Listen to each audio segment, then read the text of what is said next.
Cases ہوتا ہے اپنے مسائل کو کہ وہ انٹروسپیکشن سے نکالنا، اپنے عیب خود دیکھنا، اس کو کیتھارسس ہوتا ہے. لوگوں کے عیب دیکھنا کیتھارسس نہیں ہوتا.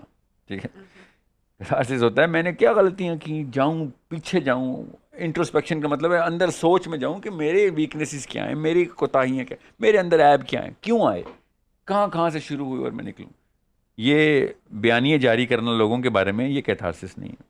سو کسی کو بھی یہ شک ہے کہ میں کیتھارسس کر رہا ہوں لوگوں کی برائیاں کر کے، تو بیسک ڈکشنری دیکھیں. دفتر میں کسی ایک پارٹی لابی کے اندر بیٹھ کے سیاست کرتے ہوئے دوسری پارٹی کی غیبت کرنے کے پیچھے میں سمجھ سکتا ہوں کہ کتنی کمزوری ہے آپ کو، لاچار ہیں آپ، اس قابل نہیں کہ آپ کو لیڈرشپ ملے، کوئی کی پروموشن نہ ہو جائے، اللہ نہ کرے آپ کی غیبتی کی. مگر اس لیول پہ تو میں سوچ بھی نہیں سکتا ہوں جو آپ بات کر رہی ہیں کہ میں اپنے ایک دفتر کے کولیگ سے اپنی بیوی کی غیبت کر دوں گا.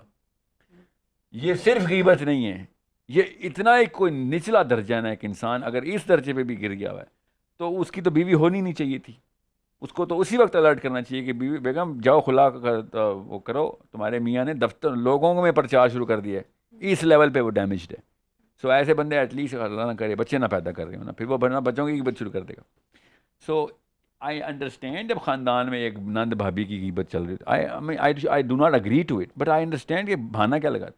ایک ایسے ماحول میں اپنے گھر والوں کی غیبت کرنا جن کا کوئی تعلق واسطہ ہی نہیں ہے. اور ایک اور بہانہ بھی میں نے سنا ہے کہ میں اس جگہ پہ جا کے برائی کرتا ہوں کہ ہاں چونکہ تم جانتے نہیں ہو اس کو تو میں تمہیں اس کی برائی کر دوں گا.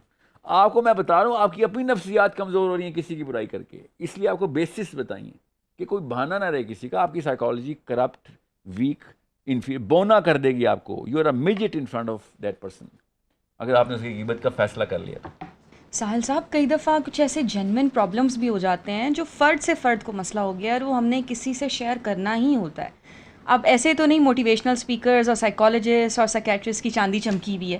اب آپ بھی تو one of the highest paid ہیں نا موٹیویشنل اسپیکر، اور آپ اپنی کاؤنسلنگ کے $200-250 کما رہے ہیں پر آر. تو کیا آپ غیبت سننے کے پیسے لے رہے ہیں؟ نہیں، میں اس مسئلے کو حل کرنے کے پیسے لے رہا ہوں کہ جس مسئلے سے کوئی بندہ دو چار ہے. اور مسئلہ حل کرنا ہوتا ہے، بندہ حل نہیں کرنا ہوتا. یاد رکھیے کہ بندے کی صرف دیکھیں غیبت کیا ہے، کسی کی صفاتی بیانیاں، کہ میں آپ کی کوئی صفت بیان کیا کہ غلط جو ہے نا ایڈجیکٹو بیان کیا، غلط کوئی عیب ہے آپ کے اندر، اس سے کبھی بھی کوئی کاؤنسل نہیں ہوتا. ہم یہ وینٹنگ بولتے ہیں اس کو کہ زیادہ زیادہ کسی کی برائی کر رہے ہیں آپ، تو اسی وقت ہم سنپ بھی کرتے ہوتے ہیں کہ آپ اپنے آپ کو کمزور کر رہے ہیں. تھیراپی بھی یہی بتاتے ہیں کہ غیبت بند کرو. غور سے سمجھیں اس بات کو. مجھے پتہ ہے لوگ غیبت کے لیے آتے ہیں اور ان کو اسی طرح بتایا جاتا ہے کہ مسئلہ وہ نہیں ہے کہ جس کی آپ غیبت کرنا چاہ رہے ہیں، مسئلہ آپ کی غیبت کرنے کی حص ہے. اپنے آپ کو طاقت دو تاکہ تم اس چیز کو سرپاس کر سکو نا، جس مسئلے جس سچویشن میں بھی ہو. سب مسئلوں کا مدعا خود ہی ہوں تو میں لوگوں کی برائی کر کے کیا کر لوں گا. تو سب سے پہلے اس اسٹیج پہ لانا پڑتا ہے اس بندے کو کہ کسی کی برائی جتنی دیر برائی کرے گا اتنا کمزور ہوتا رہے گا.